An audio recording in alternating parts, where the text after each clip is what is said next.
Hello Team Kaibigang Oso. So nandito tayo ngayon sa Robinsons. At eto, bumibili tayo ng mga pasalubong.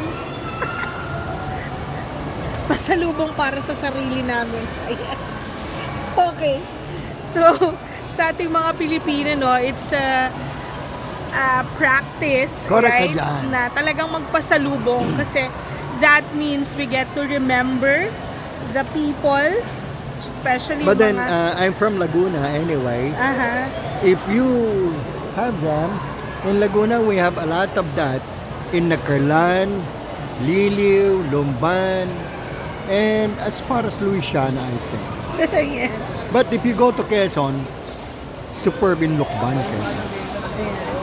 So, yun nga, going back, yung pasalubong, it's a way na parang sabihin natin na naalala kita and you matter to us, diba? Pero, syempre, don't pressure yourself naman talaga na dapat lagi kang may pasalubong, diba?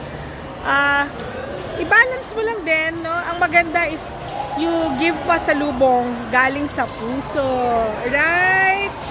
So, ayan. Lagi niyong puntahan dito ang pasalubong center dito sa Robinsons. Okay, bye!